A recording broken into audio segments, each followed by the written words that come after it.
이번 주 더 뉴스에서는 영화 시인할매 주인공들을 인터뷰했습니다. 7, 80대 할머니들이었습니다. 곧 개봉되는 칠곡 가시나라는 영화의 주인공도 할머니들입니다. 네, 이미 유튜브에도 SNS에서도 7080 스타가 주목을 받고 있습니다. 오늘 더 문화의 주제는 실버 콘텐츠입니다. 그리고 요즘 연예인들이 좋지 않은 뉴스에 자주 등장합니다. 연예계 사건 사고도 종합해 보겠습니다. 김현록 스포티비 뉴스 기자 나와 계십니다. 어서 오십시오. 안녕하세요. 안녕하세요. 안녕하세요. 자, 먼저 실버 콘텐츠 얘기부터 해보죠. 그 시인할매 이어서 칠곡 가시나들 곧 개봉된다고요. 먼저 그 시인할매 네. 관객이 얼마나 들었습니까? 관객 수부터 말씀드리면 어제까지 약 7천 명의 관객이 들었습니다. 관객 수로 모아서 그렇게 많은 관객이 들었다고 하긴 어려운 수치인 것 같아요. 할머니들 또 그리고 비전문 배우들이 나오는 다큐멘터리이긴 하지만 제작비가 1억 이상 든 나름 많은 공을 들이고 예산이 들어간 다큐멘터리거든요. 근데 하지만 반응이 좋고 또 감동적이라는 또 평도 이어지고 있어서 좀 더 선전을 기대해 볼 만한 것 같습니다. 시인할매와 함께 그러니까 비슷한 시기에 할머니들이 주인공이 되신 다큐멘터리가 또 개봉해서 반응을 얻고 있는 것 같아요. 시인할매가 시를 쓰는 할머니들의 이야기라면 칠곡 가시나들도 비슷해요. 이제 처음 뒤늦게 한글을 배워서 글을 쓰게 된 할머니들이 자신의 마음을 시로 표현해가는 과정을 들인 작품이거든요. 아직 개봉은 하지 않았지만 팔순에 한글을 배우고 또 시를 쓰는 할머니들의 이야기가 재미와 감동을 전하고 있습니다. 이런 할머니들이 연이어 다큐 영화의 중심에 서게 된 이유가 있을까요? 당연한 수순 같기도 합니다. 왜냐하면 그 한국 다큐멘터리 사상 최고 흥행자 혹시 기억하시나요? 원앙 소리 아닌가요? 그 기록이 2014년에 리마 그 강을 건너지 마오가 480만 관객을 모으면서 다큐 영화 사상 최고 흥행 기록을 세웠습니다. 말씀하셨다시피 원앙 소리 역시 80대 할아버지와 소가 나오는 다큐멘터리였고요. 리마 그 강을 건너지 마오 역시 노부부의 이야기를 다룬 다큐멘터리였죠. 이런 비전문 배우가 등장하는 노인들의 이야기를 다룬 다큐멘터리가 마치 한국에서는 이상하게 약속이나 한 것처럼 대박 흥행 사례가 있었거든요. 시인할매 꼭 그 연장선상이라고 할 수는 없겠지만 할머니들의 어떤 꾸밈 없는 이야기, 거기에서 오는 감동을 포인트로 삼은 다큐멘터들이 속속 제작된 것도 사실입니다. 뭐 영화뿐만 아니라 다른 문화계에서도 이른바 실버 콘텐츠가 좀 요즘에는 주목받는 것 같아요. 네, 곳곳에서 많이 발견할 수 있는데요. 특히 예능 프로그램에서도 그런 경향이 많이 눈에 띄는 것 같아요. 사실은 그 출발은 2013년도에 방송됐던 꽃보다 할배라고 할 수 있을 겁니다. 그러니까 백일섭, 이순재, 박근영 우리에게 친숙한 텔레비전에서 인기 탤런트 아저씨들이 처음으로 배낭을 메고 유럽 배낭여행을 떠나는 이야기였죠. 그 이야기가 반응을 얻으면서 할아버지들, 할머니들을 소재로 주인공으로 삼은 예능 프로그램들이 연달아서 텔레비전 무대에 등장했습니다. 지금도 미운 우리 새끼 같은 경우에는 이제 노총각 자녀들을 둔 어머님들이 등장하셔서 모벤저스라고 불리면서 인기를 모으고 있고요. 수민의 반찬 같은 경우도 손맛 좋기로 이름난 김수미라는 배우를 앞세워서 새로운 예능을 만들어서 또 인기를 얻고 있습니다. TV야 시청자들이 자주 보시니까 잘 아셔서 길게 안 하셔도 될 것 같고요. 자주 접할 수 없는 그런 문화 분야에서는 어떤 사례가 있습니까? 연극이 좀 대표적이지 않을까 싶습니다. 영화로도 먼저 만들어졌던 장수상해라는 작품이 있는데요. 그 작품 같은 경우는 이순재, 신구, 손숙, 박정수 이런 그 베테랑 배우들이 주축이 되어서 시즌을 거듭하면서 사랑을 받고 있고요. 그리고 앙리 할아버지와 나라는 작품이 있었는데 작년에 이어 올해 앵콜 공연이 들어갑니다. 역시 꽃보다 할배 주축이셨던 이순재, 신구 두 배우가 등장하는 작품입니다. 이 외에도 최불암 씨가 바람 불어 별이 흔들릴 때라는 연극에 도전해서 지난해 화제가 된 적이 있었습니다. 이 패션 모델계에서도 실버 흐름이 이어지고 있다 이렇게 봐도 될까요? 그러니까 대세가 바뀌었다기보다는 실버 모델들이 등장해서 시선을 붙들고 있는 것은 사실인 것 같습니다. 어떤 사례가 있습니까? 대표적인 분이 64세에 데뷔하신 김칠두라는 패션 모델이 아니신가 싶어요. 김칠두. 시니어 모델이신데요. 굉장히 스타일리시하시죠? 네, 멋있습니다. 마치 네. 주름살과 네. 수염까지 패션 아이템처럼 보이는 느낌인데요. 이분이 원래는 식당을 운영을 하시다가 예. 새로운 인생 2막을 준비하면서 모델 아카데미에 다니셨고 또 그러다가 그러니까 패션 모델로 데뷔를 했다고 합니다. 저런 모습들이 새로운 패션을 선도한다는 게 재밌기도 하고요. 네. 그만큼 달라진 세태를 반영하는 것 같습니다. 그 패셔니스타 하면 또 여용기 씨라고 있다고요? 인스타그램에서 아, 꽤 네. 주목받고 있는 분이라 그러던데요. 사실은 그분은 모델이라기보다는 슈트 제작의 장인이라고 할 수 있는 분이거든요. 네. 멋지게 만들어진 슈트를 직접 소화하고 또 그것을 인스타그램 등을 통해서 이렇게 공유하면서 젊은 세대들 사이에서 정말 멋진 실버라는 네. 평을 얻으면서 화제가 되고 있습니다. 본인이 만든 옷을 직접 입으시는 거예요? 그렇죠. 양복점을 운영하면서 본인이 수석 재단사시거든요. 네. 이분의 평상시 패션이 인스타그램을 통해서 드러나는 거죠. 네. 뛰어난 패션 감각 덕분에 남포동 그 뛰어난 패션 감각 덕분에 60대 패셔니스타로 불리기도 하고 있습니다. 지금 뭐 남포동 닉 우스터라고도 해요. 그러니까 닉 우스터가 그 패셔니스타 유명한 분이죠. 60대. 네. 자, 그 이외에 유튜브나 또 뭐 SNS 다른 채널에서 주목받는 그런 7080 스타들은 누가 있습니까? 요새 워낙 유튜버 크리에이터들이 대세인 상황이잖아요. 예. 실버 크리에이터들도 거기에서 한 축을 담당하고 있습니다. 예. 대표적인 분으로 박막래 할머니를 들 수 있을 것 같아요. 예. 손녀와 함께 만드는 인스타그램 컨텐츠들이 뷰티면 뷰티, 먹방이면 먹방, 만들 때마다 화제가 되면서 예. 인기를 모으고 있고요. 지금 화면에 나오시는 분이 박막래 박막래 할머니. 네, 연세가 72살이시거든요. 네. 얼마 전에 저희가 다뤘었던 스카이캐슬 김주영 쌤의 올백 머리를 패러디하는 영상을 찍기도 하셨고요. 네. 네. 되게 전방위로 활동하면서 인기를 모으고 있습니다. 예, 이 밖에도 70대인 이경자 할머니, 또 80대인 김영원 할머니도 뭐 공대생내 가족, TV 영원 씨 등의 채널에서 먹방, 가족 콘텐츠 등을 선보이면서 사랑을 받고 계시고요. 네. 채널 구독자 수도 상당합니다. 뭐 얼마나 됩니까? 지금 이경자 할머니 채널 같은 경우는 70만 명 그래요? 에 이루고요. 김영원 할머니 채널은 16만 명 정도입니다. 박막래 할머니도 명이면 마찬가지. 보통이 아니네요. 굉장히 큰 손이라고 할 수 있을 정도죠. 네. 예. 이렇게 실버 크리에이터들의 콘텐츠가 인기를 끄는 특별한 이유가 있을까요? 아무래도 우리나라 60세 이상, 65세 이상인 거 14%라고 하던가요? 고령화 사회에 접어들었다고 하는데 아무래도 그걸 자연스럽게 반영하는 결과가 아닌가 싶고요. 또 이런 컨텐츠들이 디지털 기기를 통해서 네. 또 확산이 되잖아요. 실버들이 그것을 워낙 간편하게 활동을 할 수 있다 보니까 보고 즐기고 거기를 넘어서 이제는 만드는 시대까지 이르시게 된 게 아닌가 싶어요. 예. 자연스러운 시대의 흐름인 것 같습니다. 저 같은 경우에도 이분들의 콘텐츠를 몇 개 좀 재밌게 본 게 있는데 확실히 좀 뭔가 예쁜 척, 멋있는 척 이런 거에서 벗어나서 좀 자연스럽게 꾸밈 없는 모습을 보여주셔서 더 재밌기도 하더라고요. 아까 그 비전문 배우들이 나오는 할머니 다큐와도 맥이 상통하는 것 같아요. 네. 뭐 분위기라든지 다른 사람의 시선 이런 거 신경 쓰지 않고 네. 오랜 세월을 살아오신 분의 어떤 안에 관점이라든지 삶의 예. 방식이라든지 이런 거를 꾸밈 없이 필터 없이 볼 수 있다는 것 자체가 다른 컨텐츠와 굉장히 차별되는 점입니다. 재미있기도 하고요. 저는 그럼에도 앞서 봤던 그 김칠두 선생님이나 여용기 선생님한테 조금 눈길이 갑니다. 남자라서 그런가요?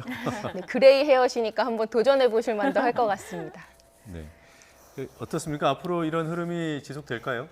당분간은 계속 이어질 것 같습니다. 일시적이라고 보기에 어려울 만큼 다양한 크리에이터들이 나타나고 있고요. 또 그만큼 그 노인 인구들도 이런 디지털 콘텐츠라든지 유튜브라든지 적극적으로 활용하고 계시고요. 네. 여기에 젊은 층까지 호응하면서 점점 그 시장이 넓어지지 않을까 합니다. 예, 알겠습니다. 자, 이어서 연예계 사건 사고도 짚어보겠습니다. 요즘 연예인들의 이름이 뉴스에 자주 등장하고는 하는데 나영석 PD와 배우 정유미 씨의 일명 찌라시 사건이 있었습니다. 지금까지 확인된 경찰 수사 상황은 어떻게 되나요? 이 사건이 처음 알려진 게 지난해 10월이었고 경찰에서 지금 그러니까 이 수사 상황을 공개하면서 다시 세간에 나영석 또 정유미 씨 찌라시가 다시 회자가 되고 있는데요. 네. 두 사람은 이제 프로그램으로 만났던 연출자와 배우의 불륜설 찌라시가 돌았었고 두 배우들이 두 배우와 이제 감독이 사실 무근이다, 선처할 의사가 없다라면서 고소하면서 사건이 이렇게 진행이 됐었죠. 네. 그 수사 결과가 발표가 됐는데요. 그 속도가 정말 놀랍습니다. 유포 속도가 놀랍다는 거죠? 네, 네. 그 날짜로 돌아가 보면요. 그 지금 피의자로 지목된 두 분이 처음 찌라시를 작성한 게 작년 10월 14일이었습니다. 예. 이것을 그 문서, 그러니까 짧은 찌라시 형태로 작성해서 지인들에게 이야기를 하고 그것이 카톡방을 거쳐서 오픈 채팅방, 대중에게 알려지기까지 불과 3일이 걸렸습니다. 네. 확인되지 않은 정보가 여러 단계를 거쳐서 수많은 사람에게 마치 진짜인 것처럼 확산되기까지가 3일밖에 걸리지 않았다는 것이 놀라웠고요. 네. 무엇보다 이 과정에서 주목을 받았던 것은 최초 유포자들이 그 찌라시를 작성할 때 근거로 삼았던 것이 방송 작가들이었다라는 사실이 수사 결과 밝혀지면서 또한 주목을 받았습니다. 아무래도 방송가 생리라든지 또 호기심 이런 걸 반영하는 결과가 아닌가 싶기도 하고요. 예, 그럼에도 불구하고 그 찌라시라는 것이 일정한 형태가 있기 때문에 그 형태대로 또 쓰는 거에 뭔가 좀 더 고의적인 범죄 의도가 있다 이렇게 볼 수 있지 않습니까? 아직 그러니까 고의성까지는 아직 뭐 확인되지 않아서 말씀드리기가 조금 어렵지만 그 여러 가지 추측이 분분한 게 사실입니다.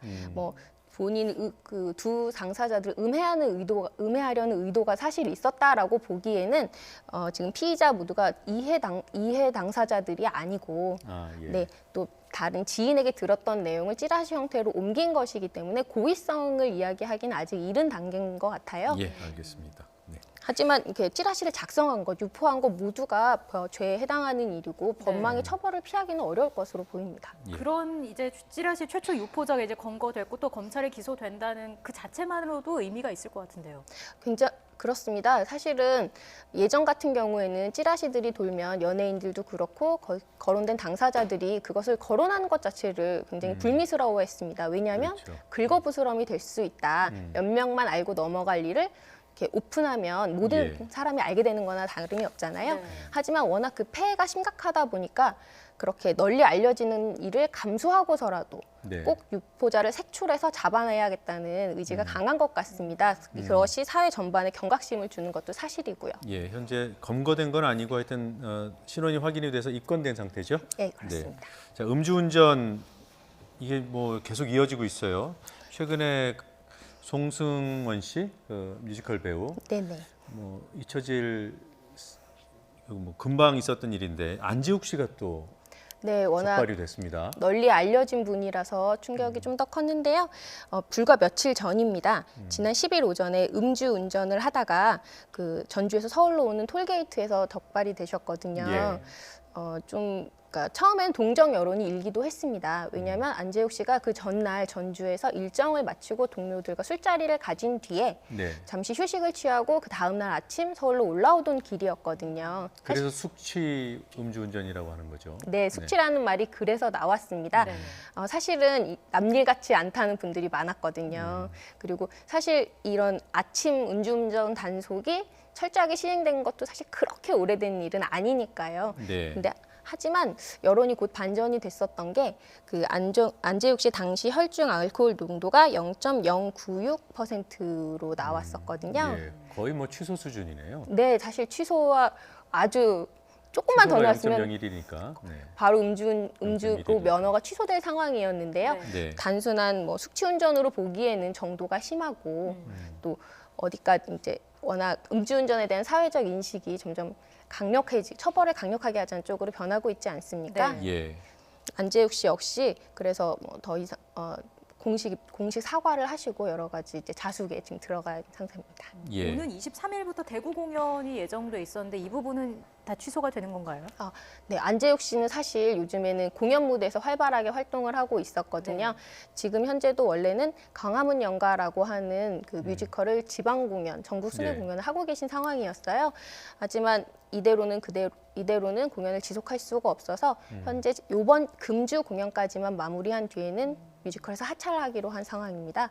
이 밖에도 크게 피해를 입은 작품은 따로 있는데요. 영웅이라고 하는 오는 3월에 개막하기로 했던 다른 대작 뮤지컬입니다. 지금 10주년을 맞아서 대대적인 홍보를 진행하고 있었거든요. 그 영웅은 지난 10년 동안 쭉 해왔고 안재욱 씨도 주연을 쭉 해왔고요. 10년 내내는 아니지만 그렇죠. 예. 예, 계속해서 인연을 이어오던 작품입니다. 심지어 거기서 연기하는 캐릭터가 의사 안중근. 네. 네, 민족 그리고 또 곧 3.1절 100주년이잖아요. 그렇습니다. 사실은 그 뮤지컬 입장이나 팬들 입장에서 보면 여러 가지 참담한 예. 경우가 아닌가 싶습니다. 이런 이미지를 생각하면 더더욱이나 안중근을 연기하는 거는 무리였고 네. 고심 끝에 결국 하차를 결정했습니다. 그리고 배우 김병옥 씨, 이름은 조금 생소하실지 몰라도 얼굴 보면 다 아시는 분인데요. 이분도 음주 단속에 걸렸습니다. 네, 안재욱 씨 사건이 미처 잊혀지기도 전에 네. 이틀 뒤에 소식이 전해졌는데요. 12일 새벽 1시 부천의 아파트 주차장에서 만취 상태로 운전을 하다 주민 신고로 음주운전에 적발이 됐습니다. 예. 역시 혈중 알코올 농도 수치는 0.085였고요. 면허 네. 정지에 해당하는 수치였습니다. 네. 알겠습니다. 김병옥 씨 측의 입장은 어떻습니까? 사실 이분 같은 경우도 할 말은 있습니다. 대리운전 기사를 불러서 집까지 운전을 하고 난 뒤에 주차를 본인이 하려다가 예. 주민신고가 접수된 거거든요. 네. 주민이 주차장에서 이상하게 운전을 하는 사람이 있다. 이렇게 신고를 했고 그것이 그 적발로 이어진 것인데요.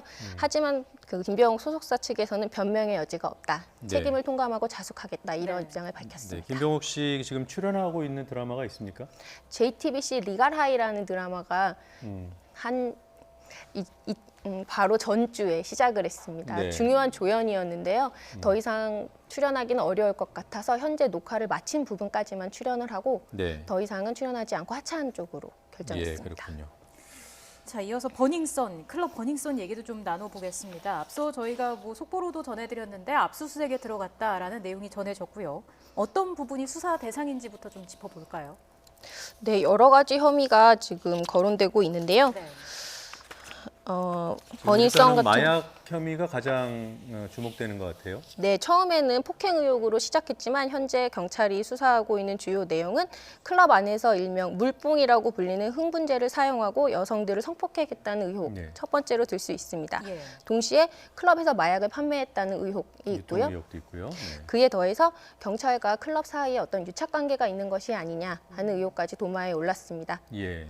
저기 그 이제 버닝썬 사건이 주목받는 게 여기 공동 대표로 빅뱅의 멤버인 승리 씨가 등기돼 있기 때문에 어떻습니까? 이번 사건하고 승리 씨의 연관성이 뭐 설이 분분하던데. 그렇습니다. 이미 승리 씨 같은 경우에는 사건이 처음 불거진 이후에 공동대표에서 사임을 한 상태고요. 예. 사과를 하는 동시에 본인의 책임에 대해서도 일단 뭐 도의적인 책임을 지겠다라는 입장을 발표한 상황입니다. 예. 하지만 사건이 진행되고 그 사안의 심각성이 점점 커져가면서 승리 씨에 대한 그 눈초리가 곱지 않은 것도 사실입니다. 그동안 버닝썬 공동대표로서 또 홍보를 담당하는 그 실무자로서 예. 그 텔레비전에 등장해서 본인의 그런 일에 대해서 홍보도 많이 했고요. 예. SNS를 통해서도 홍보를 많이 했고 일반인에게 클럽이 널리 알려지는 데 큰 역할을 했는데 이런 사회적인 물의를 빚고 난 뒤에 발을 뺀다 이런 인상을 지울 수 없는 게 사실이거든요. 네. 네. 어, 구체적으로 발을 뺀 행동이 뭐가 있습니까? 대표직 사임한 거 말고요. 대표직에서 사임을 하고 네. 그리고 도의적인 책임을 지겠다고 한 말은 사실은 거꾸로 말하면 형사적 책임은 그럼 답하지 않은 것이나 다름이 없지 않습니까? 물론 이것을 먼저 말하기에는 뭐 조심스러운 측면이 있고요. 경찰 네. 역시 승리에 대해서 아직 소환 조사 일정 같은 것도 잡지 않은 상황입니다. 예. 그것을 먼저 앞서 나가서 거론하기엔 좀 더 조심스러운 면이 있으니까요. 공동 대표인 이문호 씨, 그분하고 승리 씨하고는 어떤 관계입니까? 글쎄요, 지금 확인된 것은 그 버닝썬의 공동대표로 승리와 함께 이름이 올라가 있는 분이라는 것이 바깥에 알려진 정도인데요. 네. 아무래도 수사 과정이 진행되다 보면 좀 더 구체적으로 알려지지 않을까 싶습니다. 예. 승리 씨는 모르는 사람이라고 하나요? 아직까지 그에 대해서 공식적으로 답변한 적은 없는데요. 모르는 사람이라고 하기는 좀 어렵지 않을까요? 네, 알겠습니다. 근데 승리 씨가 도의적인 책임은 일단 지겠다고 했는데 SNS 활동을 지금 하고 있습니까? 네, 사실은 승리 씨는 이 와중에도 본인의 연애 활동을 계속해서 하고 있습니다. 자카르타에서 열리는 본인의 팬미팅과 관련해서 예. SNS에 홍보성 게시물을 올렸다가 그것이 논란을 빚기도 했습니다. 그렇군요. 수사 상황을 좀 지켜볼 필요가 있어 보입니다. 저희가 짧게 최민수 씨 사건도 좀 짚어보도록 하겠습니다. 뭐 보복 운전을 한 혐의로 재판에 넘겨졌다고 하는데 어떻게 된 일인가요? 사건이 발생한 것은 지난해 9월입니다. 네. 여의도의 한 도로였고요. 앞차가 진로를 방해한다는 이유로 차를 앞지르고 급정거를 해서 네. 뒷차가 파손되도록 한 그런 혐의를 받고 있습니다. 동시에 뒷차 운전자와 언쟁을 하는 과정에서 모욕적인 언사를 한 혐의도 함께 받고 있습니다. 네. 일단 뭐 최민수 씨 보복운전 논란으로 화제가 됐지만 이후에는 진실공방 양상도 조금 빚어졌습니다. 어떤 측면이 그렇습니까? 최민수 씨 같은 경우에는 앞차가 차선을 밟고 운전을 해서 예. 그에 대한 뭐 경고를 했었던 것이고, 또한 자신이 그 항의를 하면서 산에서 왜 내려왔냐 이런 식의 막말을 그 피해를 주장한 운전자로부터 들었다고 주장을 상대 했습니다. 여성 운전자께서 이제 왜 산에서 내려왔냐 이런 식으로 얘기했다고요? 네네. 한 언론 인터뷰를 통해 그런 식으로 주장을 하셨고요. 네. 그 때문에 뭐 여론에서도 분위기가 분분합니다. 네. 하지만 이에 대해서 피해 운전자 쪽에서도 반박을 했습니다. 그런 모욕적인 언사를 한 적이 없고 네. 오히려 최민수 씨가 모욕적인 언사를 해서 그런 말을 자제해달라고 요청했다. 이렇게 주장하고 있습니다. 차량 블랙박스가 공개되면 좀 어느 정도 사실관계는 확인되지 않을까요? 네, 사실은 간단하게 확인될 수도 있을 것 같은데 아직까지는 쉽지 않은 상황입니다. 피해자 측에서는 USB로 제출했으나 뭐 네. 그것이 그러니까 복원이 되지 않았다. 이런 입장이고요. 최민수 씨 같은 경우는 아예 블랙박스 영상이 존재하지 않는 상황이고요. 아, 그렇군요. 네, 오늘 얘기는 여기서 마무리하겠습니다. 잘 들었습니다. 고맙습니다. 감사합니다.